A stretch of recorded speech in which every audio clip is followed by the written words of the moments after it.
Well, hello there and welcome to the most watched business show in the country. This is the Business Weekly Show on City TV, and a happy new year to you. And thank you for tuning in, especially to our everyday and loyal viewers. Thank you. And for those who this is your first time tuning in, please stay with us as we take you on a business journey. My name is Michael Obodu. Please hit me up on Twitter. And 2022 already is looking very packed, right? Imagine the first week of January, already there's news about the benchmark value policy, SIM card registration, and fuel prices expected to go up.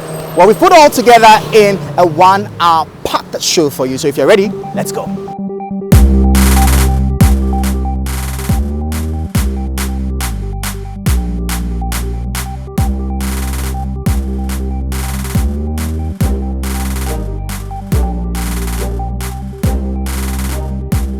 So 2022 has clearly started on a rather interesting note, especially at the ports. A lot of drama was expected as the much talked about reversal of the discounts on the benchmark values policy was to kickstart on the 4th of January. The Ghana Union of Traders Associations, GUTA, had mentioned that the reversal of the policy could cause the prices of goods on the market to shoot up by as much as 50%. But the issues that finally rose on the day of implementation weren't just about the objection to the government's move, but importers actually had challenges with the system, and it seems to have really frustrated them.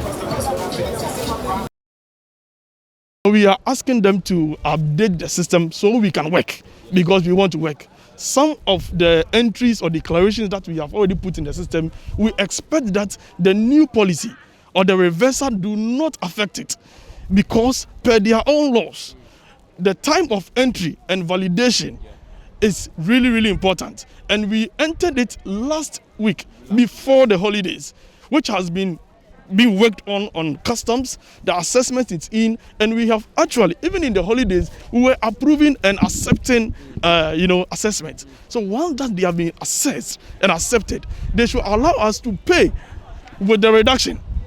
I think it is fair so that we all be on the same page. Other than that, the ones that we have told my importer that you are going to pay 25,000. He has deposited the money. I go today to pay. He said, no, you cannot enjoy that 30%, which means I have to call my importer and tell him there's going to be an additional amount to pay. And I don't think it's going to be comfortable between myself and the importer. It's going to create confusion. So we expect today that they should put together their systems and then make sure they update it as soon as possible, because we're talking about trade facilitation here, so that we can make payment and then work as soon as we can. And then also they shouldn't let the new tariffs or the new policy, the withdrawal or reversal, affect the old declarations that we have in the system. What it entails is that GRA has put a burden onto the business community from day one. And I don't think government should do this. I mean, in every serious country, you cannot find such a thing to happening. So, and no one is speaking, no one is telling us anything.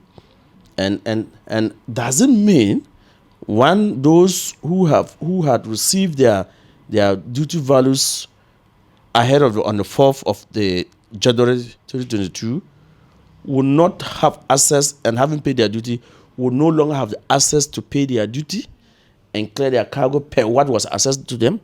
Okay. Doesn't mean that they have to go back and do re-entering and for customs to apply the 50 benchmark values. Doesn't mean if the person had budgeted already to pay the duty. That is why the person had processed earlier. Okay. Those who knew that on the 4th was supposed to be the day of implementation of the reversal of the benchmark values came to you earlier, and you have assessed them, and you have given them the values. I thought they should have given them a moratorium to say, okay, from now to maybe 5 p.m. today, or even a day, giving them a day safe is inadequately not the best. I think that they should have said, okay, maybe from now to maybe Friday, if you were given values and you haven't paid, you will lose the right. But this is it. We are in the anarchy of a state. The situation as it is now is the most unfortunate policy, because these are food products that everybody buys every day. Now, the poor people who cannot afford certain category of food products, they buy sugar, they buy rice, they buy tomato paste and other things. Now, when you look at this and the government being so insensitive and in bringing in the policy at this time, what it means is that all these products are going to go up almost between 30% and 50% or even more. So we would have wished that they re-engage stakeholders on this issue before coming up, because if the government said they met stakeholders, that couldn't be true, because when we met the Deputy Minister of Trade, we couldn't have any conclusive meeting. So we don't know where and whom or which stakeholders that they met that they took this decision. If they met AGI, then I would say that is most unfortunate for them to call for the implementation of these benchmark values, because if they meant well for industry and for Ghanaians, they would rather fight for the things that are affecting industries, because there are so many challenges that industry is facing. High taxes, unstable currency, electricity, water, and other issues that government is imposing on them. And so therefore, when they produce at this cost, whenever they are penetrating the market, they already produce at a loss. Another group of people who have strongly kicked against the policy are the Vehicle and Asset Dealers Association. You know, they had a 30% discount on the duties they had to pay for automobiles they brought into the country. Well, they still stand by their earlier position that the policy should be scrapped entirely. Let's see if they convince you.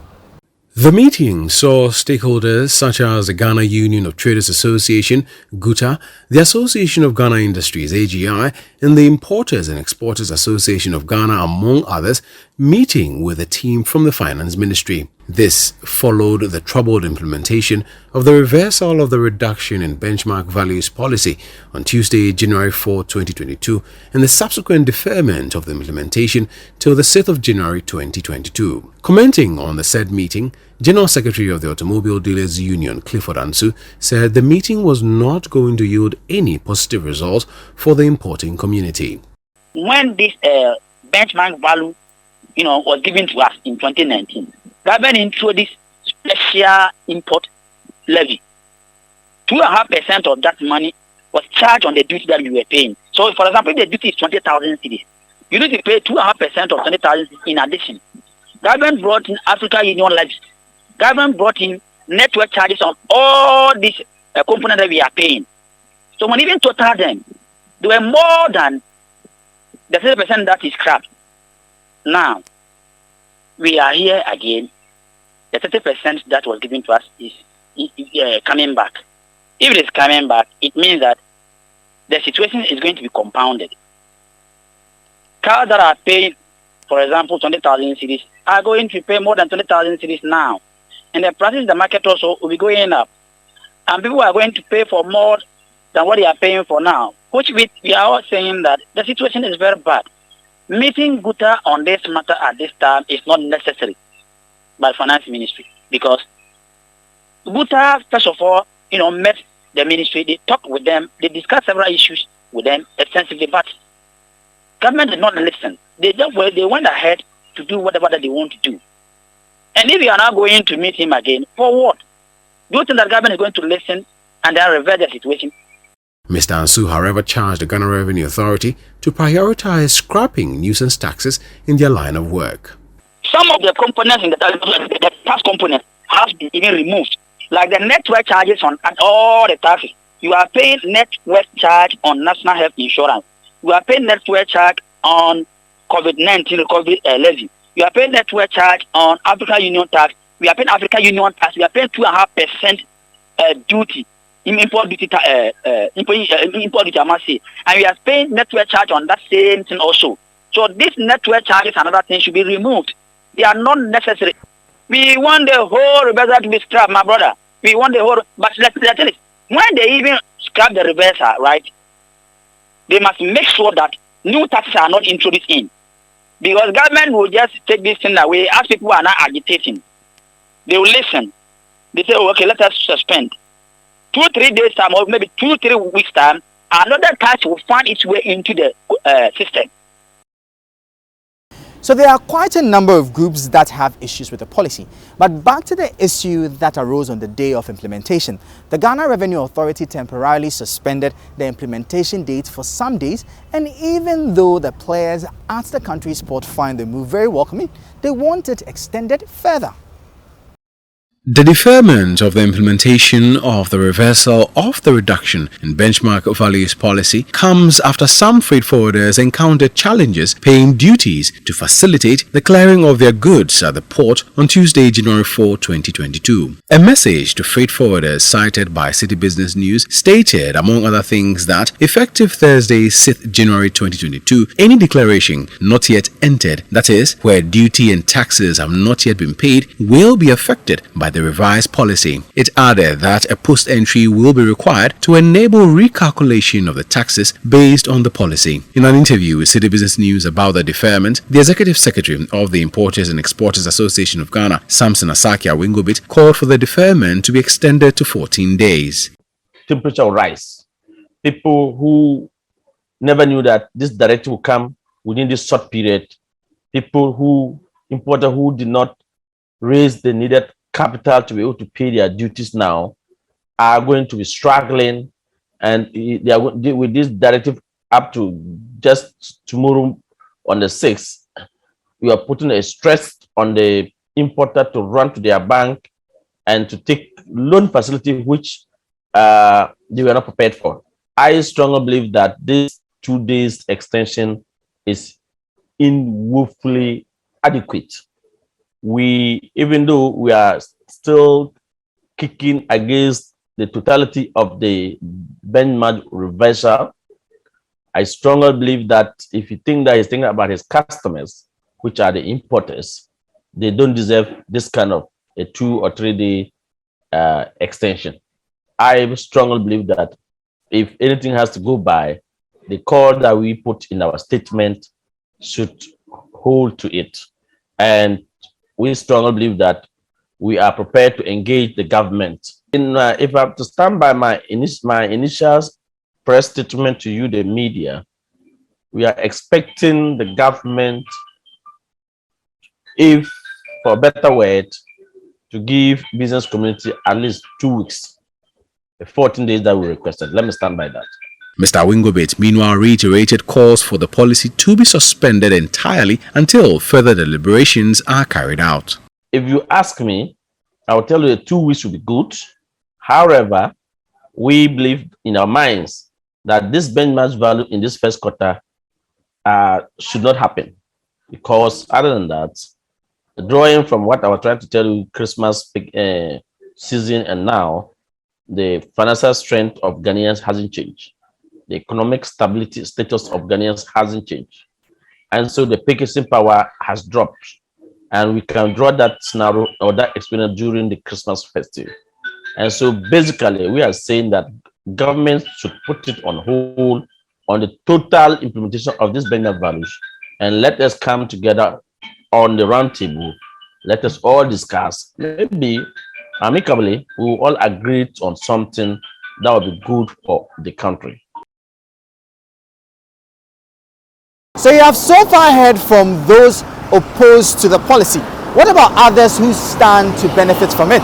You remember the government defended its decision, saying that it was to boost local production, because really, how do we expect them to survive when they are in competition with imported products that already have the advantage of economies of scale coupled with the reduction in duty?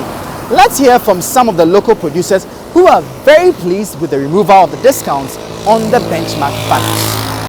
Effective January 4, 2022, 43 items, including poultry imports, will no longer benefit from the 50% reduction on their benchmark values. Players in the country's poultry industry have on numerous occasions lamented the unfair competition they face from imported products, which are most of the time cheaper than local ones, making it difficult for local players to enjoy a majority market share and expand their businesses. The poultry industry in the past year also suffered many setbacks and was on the verge of collapse due to a difficulty in accessing feed, resulting from a shortage of maize and the outbreak of bird flu. The flu caused the destruction of over 10,000 birds. In an interview with City Business News, board member of the Greater Accra Poultry Farmers Association, Mr. Kwame Intim-Dodu said, with the new policy in place, the local poultry farmers will now be able to compete favorably.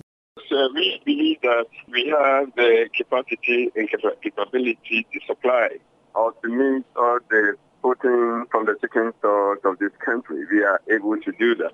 Except that our cost of operation is always high and not competitive to those imported. With this new policy, we believe that it will bring us to a level of about fair competition, so that really the cost we incur in producing one chicken will be maybe better or equal to those of the imported one. And that will make more Ghanaians also turn to demanding or consuming the local chicken or produced chicken here. Meanwhile, the convener of the Rice Millers Association, Mr. Yao Edupoku, believes that the move by the government is a step in the right direction. In Ghana here, we have a problem. It is basically a consumer-based society. So whatever we have here is imported, and that is not helping. And to make it even worse, the government says that I am going to give concession to already concession given goods that are coming into the system. So here we are. How do the locals compete with such a situation? The goods that are coming from out there, most of them are enjoying concessions from their mother countries. And then the government of Ghana, in its eagerness to feed the people, also says, look, let's make it affordable, so we grant concession. Now, once you put this and just suppose it be with the local produce, then you know that the local produce will be a distant third, because we cannot compete looking at all the dynamics involved. So I stand for the reversal of the benchmark. This whole benchmark value issue is a double-edged sword. But let's see how things pan out in the next couple of days. Now to cocoa, and business activities came to a halt at major warehouses of the cocoa marketing company in the Ashanti region after cocoa carriers went on a sit-down strike to demand a pay increment. The aggrieved workers abandoned posts, leaving more than 200 trucks loaded with cocoa beans at different warehouses. But is their move justified, considering the about 60 pesewa rate per bag they offload hasn't been increased for the past 5 years? Well, at least their management has been responding to their concerns. These cocoa carriers are paid 65 pesewas per bag of cocoa beans they load and offload on trucks that come into this warehouse daily. The cocoa carriers say there has not been an increment in the amount for the past 5 years. They held a protest on Wednesday morning to demand a pay increment and other conditions of service. Each truck will be for 700 bus, but we need we a free car is what from aswa parking ye no.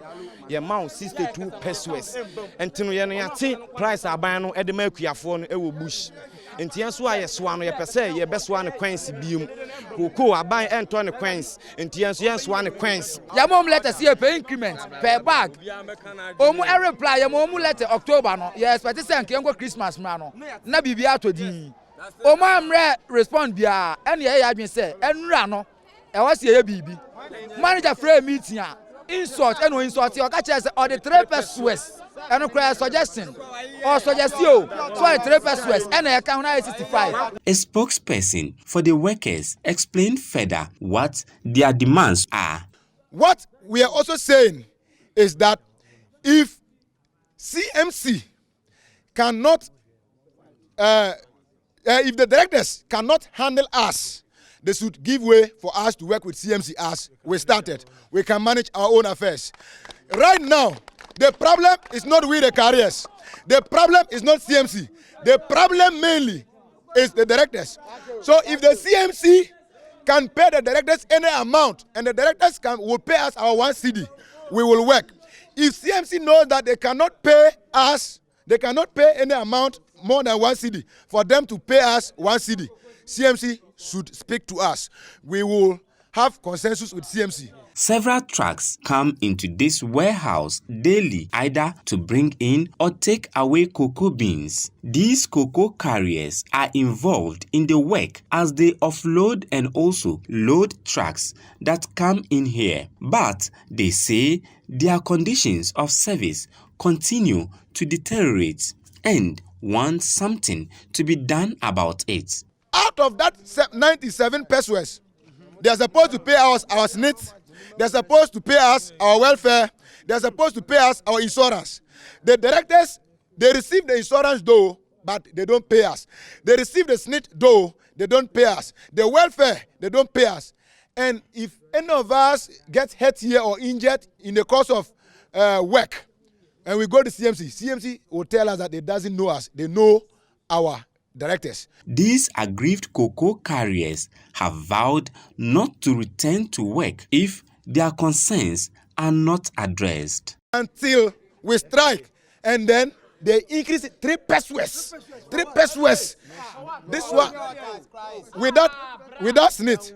And until now, they are pleading with us to work without meeting our grievances, telling us that if we work, they will see how best they can then meet our grievances. But we are also telling them that if they can meet our grievances, they should do it now, and then we will work. Head of Public Affairs at Cocoa Board, Fifi Boafo, explained that the cocoa carriers are not direct employees of the company. However, they will engage their contractors and ensure the right thing is done. The understanding or the agreement we have with these companies who work for Cocoa Board is that a certain amount of money is paid for their service, which includes the carriers, a percentage that is also paid to the labor company, and then their social security as well.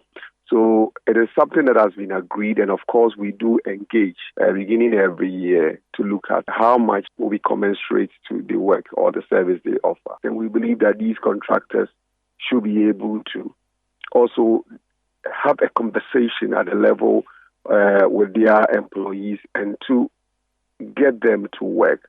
However, if it requires the intervention of Cocoa Board, we shall do the needful and ensure that going forward, persons who take contracts to work for Cocoa Board indeed discharge the function that they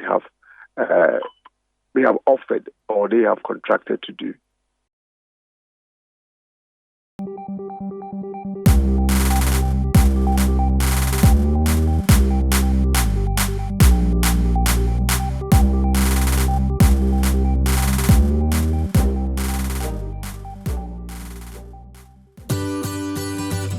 City TV is live on DSTV. Go to channel 363. On GoTV, access City TV on channel 182. On a digital TV, please press the menu button on the remote control and run a new search on your TV. Take note that without an antenna, you cannot access City TV on your television. City TV can be accessed on a free-to-air digital box like the GoTV and StarTimes box. City TV, it's your world.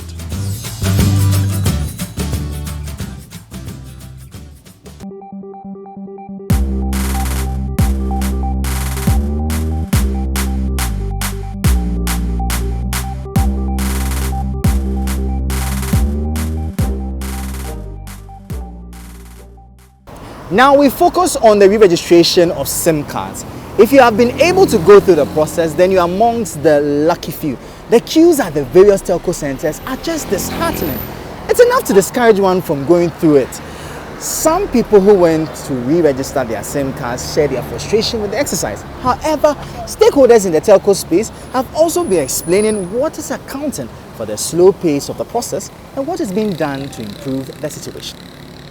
A drive through areas like Serco, Tudu, Osu and Dansoman, all in Accra, saw crowds of people gathered at different branches of MTN, Vodafone and Airtel Tigo, all in the quest to re-register their SIM cards. The seats provided for these customers were not enough for the huge numbers, hence most of these people had to form long queues in the hot sun. Though it is unclear what was accounting for the queues, City Business News sources with the telcos say the system provided by Kelny GVG to facilitate the exercise has been fraught with challenges, hence the slow process. Conversations with some of these customers proved that many of them had been standing in queues for more than 3 hours, with some also lamenting the lack of communication and proper direction in some of the registration centers. Some disgruntled customers shared their frustrations with City Business News.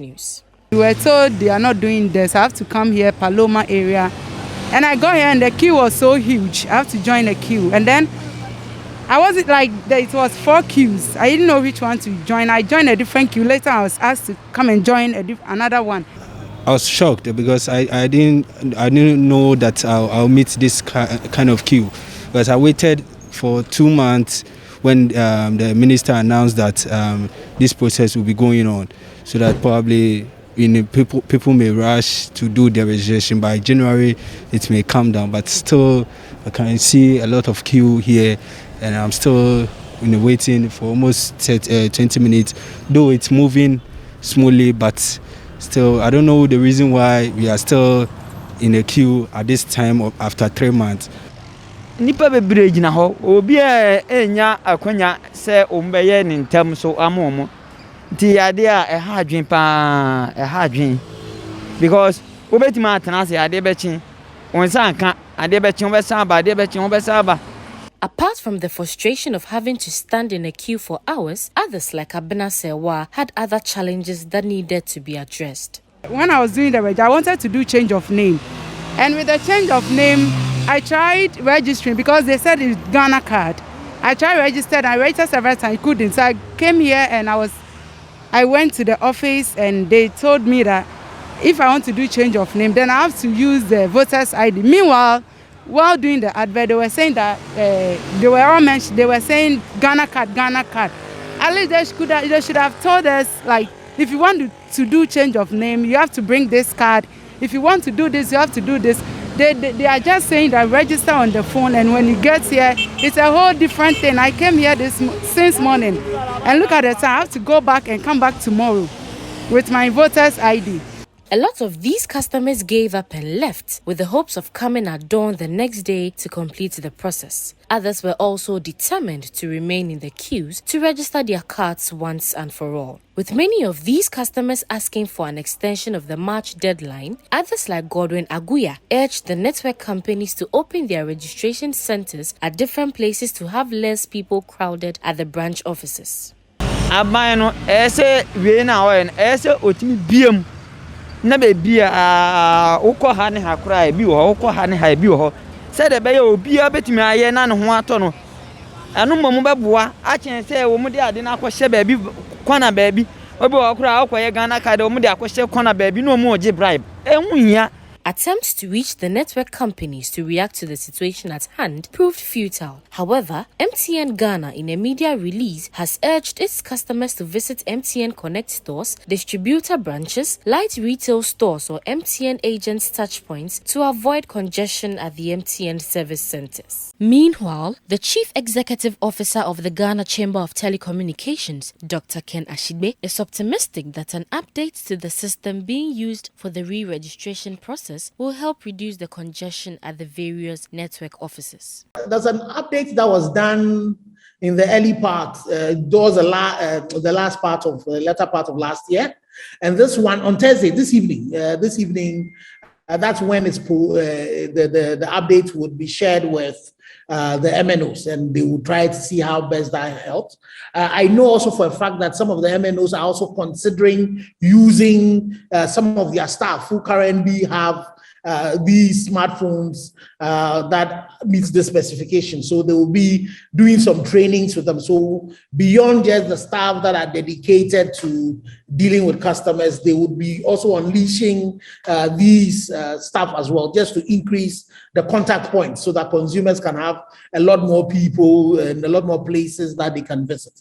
On their part, telecommunications giant MTN Ghana has disclosed of plans to increase the number of machines used in capturing the biometric data of customers to reduce congestion at its branches. Richard Dentsu, the Senior Manager for Enterprise, Customer Enablement and Solutions at MTN, made this revelation during an interaction with the media.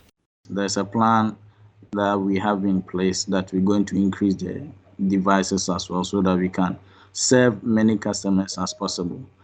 And in Bartel's presentation, he did indicate one of the key or the core to this is how fast the app will work. So if it's taking us charitable to give almost up to 15 minutes, and in some cases, it takes you more than 20 minutes. So if it's taking you averagely, let's say, minimum of 20 to 30 minutes to register one person, that will definitely be building up the queue. So how fast the app works is a key to serving customers also faster. Now, whilst telco centers are getting overwhelmed with the numbers, for the National Pensions Company SSNIT, patronage has been low. Not many people have merged their SSNIT numbers with the Ghana card, despite an earlier announcement of a deadline that took effect at the start of the year. The issue has been so bad that the time limit had to be postponed. As part of government's plan to migrate all identification numbers onto the National Identification Card, also known as the Ghana Card, the Social Security and National Insurance Trust, on June 28, 2021, began processes to merge all SSNIT numbers to the Ghana Card. The merger is also in compliance with Regulation 7.1 of the National Identity Register Regulations 2012 LI 2111 and a directive from the National Pensions Regulatory Authority NPRA.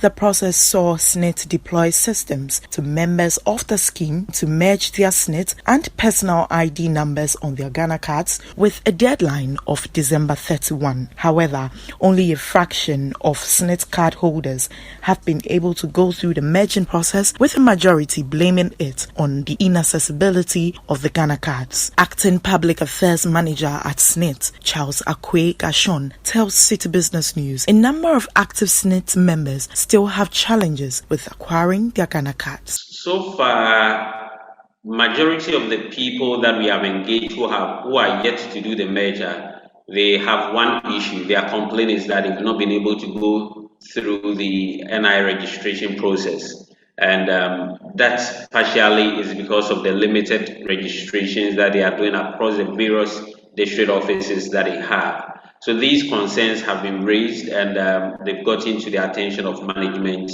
So once we realize the people who have not gone through is as a result of their inability to secure the Ghana card, a lot of people have been using the USSD code that we put out there. That is the *711*9#. I think that is a very convenient way of merging. So quite a lot of people are using that platform to merge their SSNIT and NIN numbers.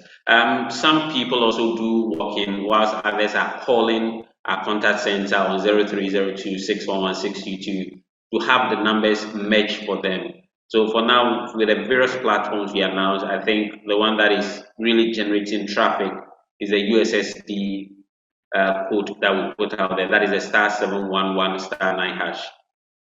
However, will management announce an extension for the process soon? I think in the coming days, management will sit on it and take a decision. So once that decision is made, if it is to extend the deadline for the people or for members to merge their numbers, that will be announced in the coming days. The Social Security and National Insurance Trust, SSNIT, however, extended the deadline for members of the scheme to merge their SSNIT and Ghana card numbers to June 30, 2022, after some consultations with the National Identification Authority and other stakeholders. Acting Public Affairs Manager Charles Akwe Gashon tells City Business News what necessitated the move. The intention was that by 31st December, every SSNIT member or contributor would have merged his SSNIT number to the NIN number, so that going forward we'll all use the Ghana card as our SSNIT card or our NI numbers will become our SNCS numbers. Unfortunately, by the 31st December 2021, we had not, we've not have everybody doing the merger. So we decided to do this 6-month extension with the hope that every contributor, every member would have merged his or her number. So the 6 months we think is long enough for everyone to go through. If you look at the numbers, within the first 6 months, we've been able to merge about 1.2 million numbers. Okay, so 1.2 million have successfully gone through the merger process. So we still have quite a number to go through. Hey, DV4 Subokuro. Anyway, I had a friend who got a car in October but didn't register it so that he could get a 2022 registration number plate. He clearly wants to enjoy for a long while the fuss of having a new car. If you did same, well, congratulations, it's finally 2022. So please do well to register your car because the Driver Vehicle Licensing Authority will not be too happy with you driving it around unregistered. I learned all measures have been put in place to register more unregistered vehicles in the country, and the authority, in partnership with the Ghana Police Service, will apprehend motorists using unauthorized number plates. It is the first working day of the year 2022, and many vehicle owners have thronged the premises of the Driver and Vehicle Licensing Authority (DVLA) offices to register their cars. Some vehicle registrants who spoke to City News say the process would have been smooth, but the undue delay at the EcoBank payment point must be addressed. So we understand there is quite a challenge here in the banking hall, and that is what is delaying the process. Apart from that, the other processes are going through smoothly. But let's engage with some of the people who are still waiting here in the queue to make payments. Welcome to City News, sir. Yes, sir. How long have you been in the queue? Oh, almost like 3 hours now. Have they told you why the delay actually? Yeah, it's because of the queue inside is much, so they have to come out before we can go inside. But what are you here to do? Registration. Register a new number plate. Okay, all right. And have you made any complaints to their information desk? No. No, I haven't. And they've not told you anything to you? No. They say it's the queue, so we have to wait till our turn. Speaking to City News, the acting deputy director in charge of vehicle licensing and registration, Eric Addison, cautioned vehicle owners abusing DV number plates to register their cars in the coming weeks to avoid police arrest. He noted that the DV number plate not an alternative to the authorized registration plates. Hence, all measures had been put in place to register unregistered vehicles in the country. The DV plate is not an alternative to a regular license plate. The DV plate has its own limitations. You cannot use a DV plated vehicle like a regular licensed vehicle. So we want to use this opportunity to tell the general public, especially those of us who are using the DV plate indiscriminately, to ensure that we get our vehicles registered latest by the end of this week, because we started a new year, we started a new prefix. So DVLA is working. We are going to work throughout the week, with the exception of the public holidays. He said the authority had a target to ensure that vehicles were inspected and were deemed roadworthy in order to reduce frequent crashes on our roads. We are also not forgetting the fact that DVLA also has a clear mandate to ensure that the vehicles that we register on our roads are road safety. So we are not only looking at the revenue generation, we are also looking at the safety aspect of it. So if you look at the vehicles that are coming in, these are vehicles that have earlier on been tested and examined. I'm talking about machine tested vehicles that have had their test passed. So if you pass the test, then obviously you can get your vehicle registered. I was here by 5 o'clock this morning, and then I went through the system, and now I've been issued, got the roadworthy and the rest of it. Yeah, so I'm done. That's for your personal car, right? Yes. How would you describe the process? It's a bit okay, but when you get at the banking hall, I think they need to restructure the banking hall, because that's where all the delay was. Yeah, we took about 3 hours in there just to make payment. Yeah. I don't think that is right. From vehicle registrations, let's talk about what we use to power our automobiles. Fuel. The new year welcomed us with news about an impending increase in fuel prices. Such an awkward way to start the year, isn't it? The Chamber of Petroleum Consumers Ghana (COPEC) is predicting that fuel prices could go up by about 20 pesos soon, and clearly it's already taking effect. As you can see, that of Total is already up from an earlier 6 cedis 65 pesos. Now global crude prices are up, but for drivers in Accra, all they want is to be able to buy the product at affordable prices. Fuel currently sells at about 6 cedis 60 pesos at the pumps, but there is an expected change in the coming days according to the Chamber of Petroleum Consumers Ghana (COPEC). It is predicting that fuel prices could go back up to about 6 cedis 80 pesos, and the Omicron variant is partly to blame. Economies are beginning to open again after an earlier scare due to the discovery of the variant. This had earlier led to a fall in the price of crude oil on the international market, causing the commodity to sell for less than $70 per barrel. However, the price currently stands at about $76 a barrel, as it has become apparent that the Omicron variant isn't as vicious as its predecessors. Benjamin Nsia is the head of research at COPEC. Based on the data provided by MPA, right, on the MPA website, we realized that the benchmark prices MPA is using to project the prices for first window of January, we realized that local export prices will increase by 3%. In nominal terms, we are expecting a price to surge by 20 pesos per litre across board. However, some OMCs may not utilize all their margins, or the marketers or dealers margin. And if they don't utilize all their margins, we are expecting maybe a 15 peso increase at the pump beginning 1st January to 16th January 2022. Already, a major player in the fuel retail space, Total, has adjusted its prices upwards, with petrol now selling at 6 cedis 80 pesos and diesel at 6 cedis 85 pesos. But what do drivers whose businesses heavily rely on the cost of fuel make of this? They normally increase the fare. They increase the fuel, but they don't increase the fare.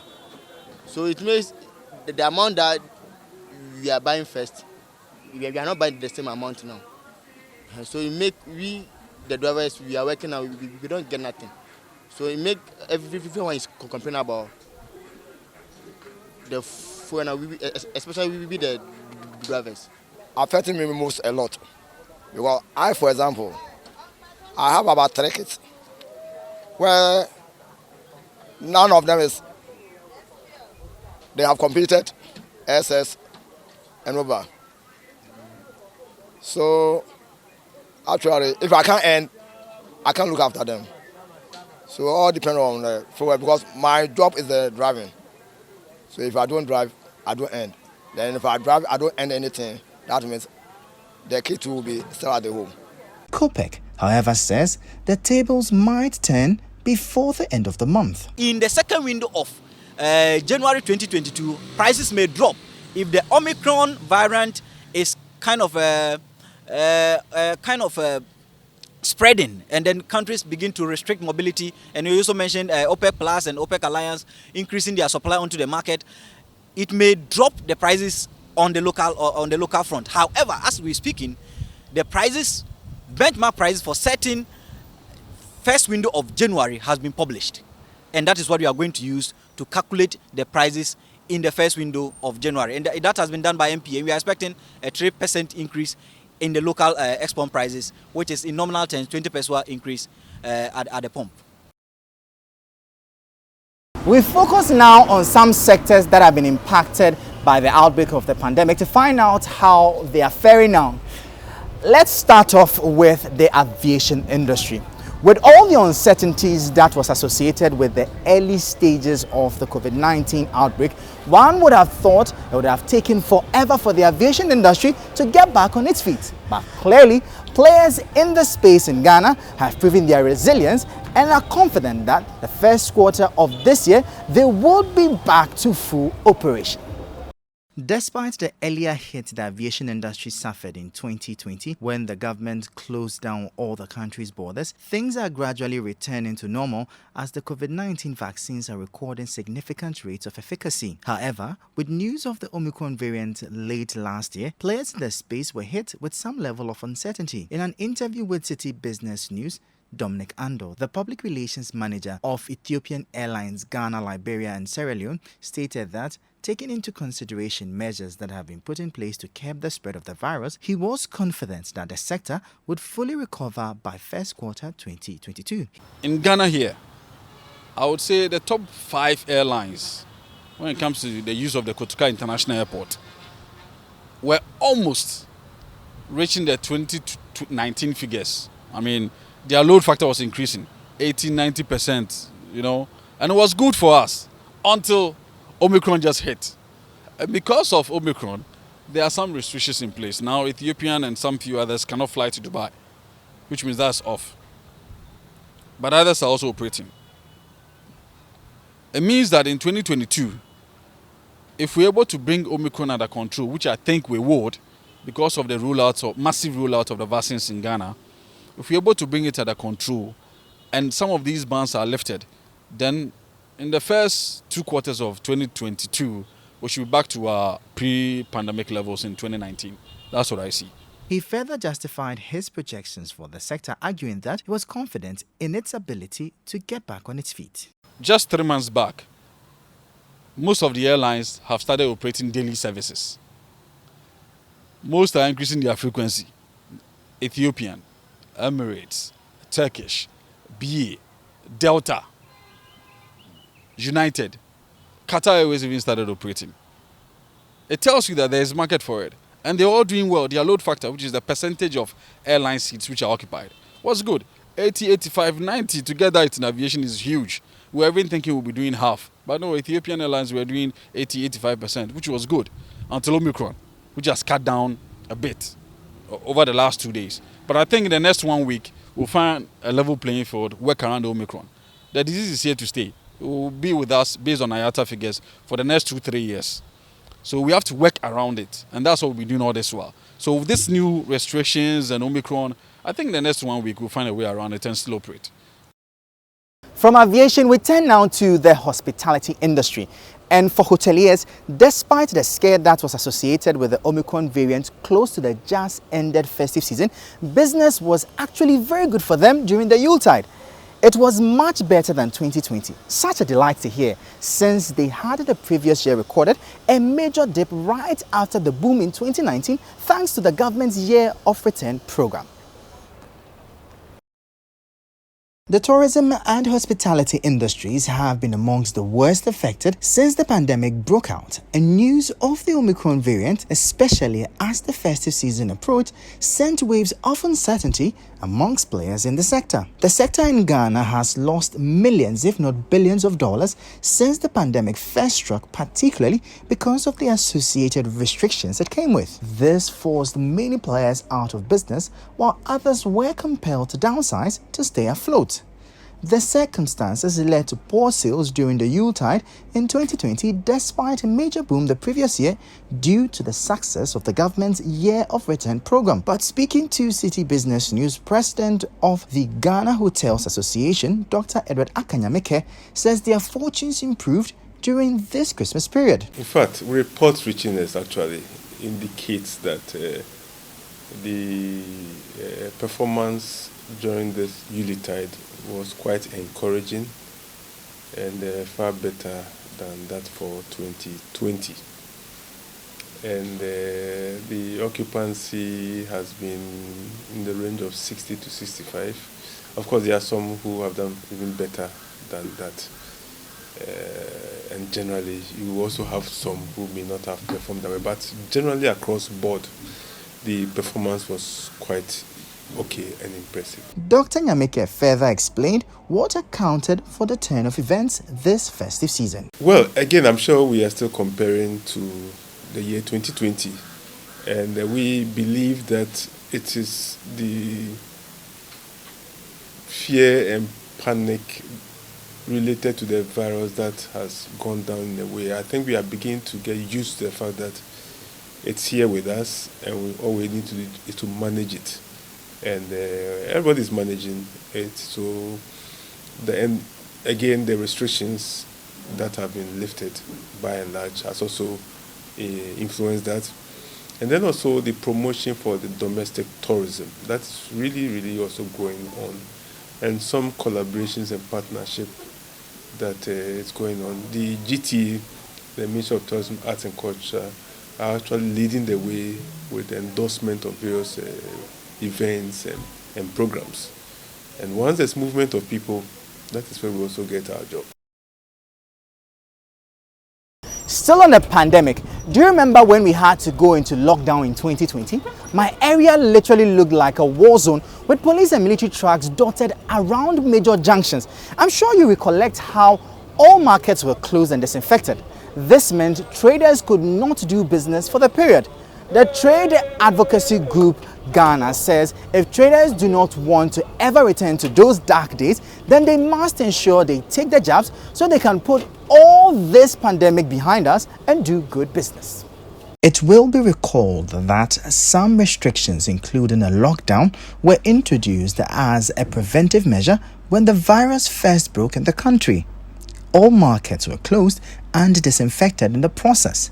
This meant a halt in business for traders, coupled with the economic impact the pandemic had on the country in general. President of the Traders Advocacy Group Ghana TAG, David Amoateng, believes the reintroduction of such measures could be detrimental for the trading community as it continues to grapple with the impact of the pandemic. Hence his call for his members to ensure they take the jab as soon as possible. If government bring in any new strategy or plans that will close the market, we will be well affected and we will be badly hit. So we will entreat all traders, especially our members, to take the COVID vaccine. Forget about what people are saying. As I speak to you, I've taken the 2 jab. I'm still kicking, I'm still alive, and I'm doing my business.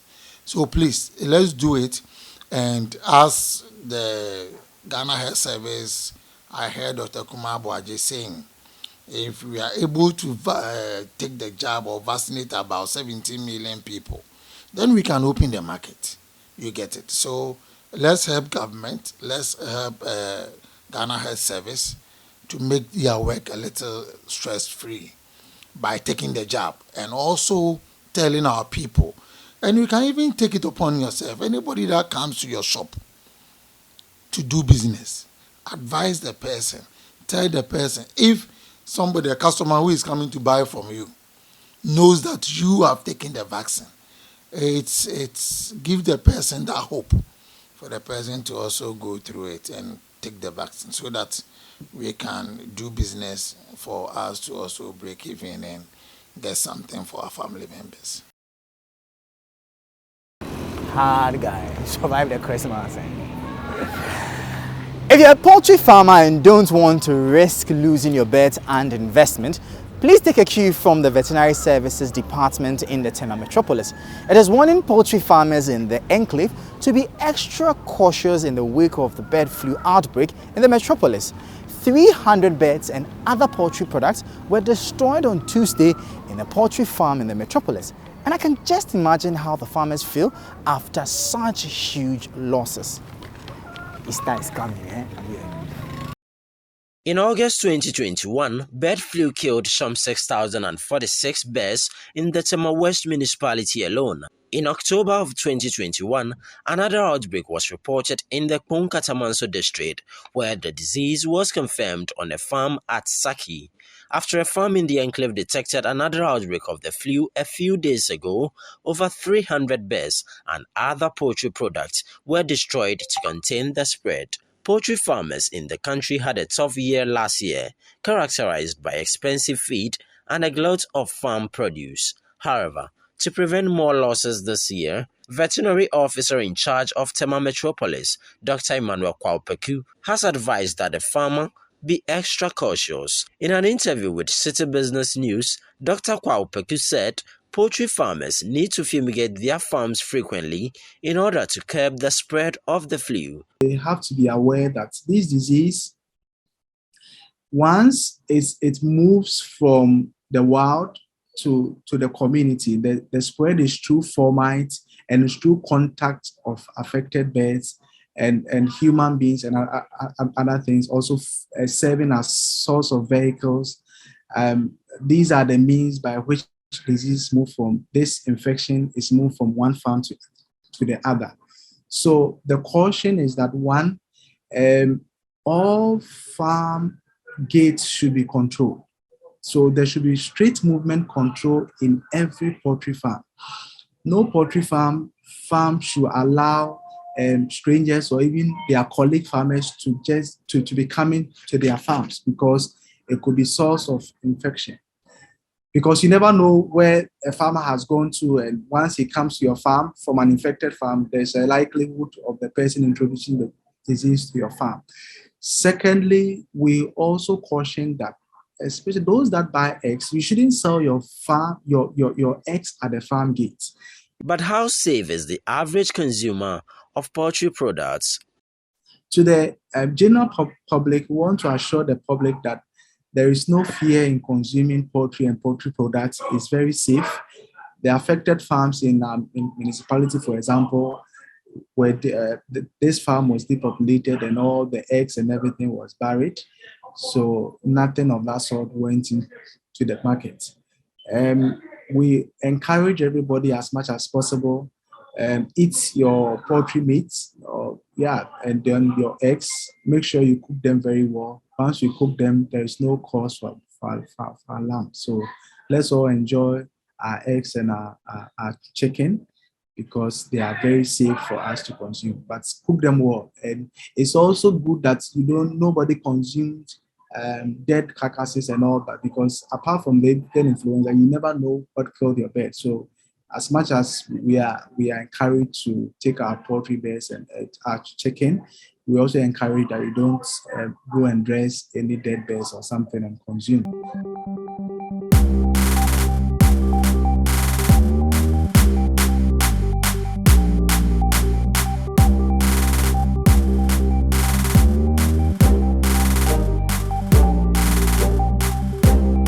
Okay, well, it's a wrap for our first edition of the show for this year 2022.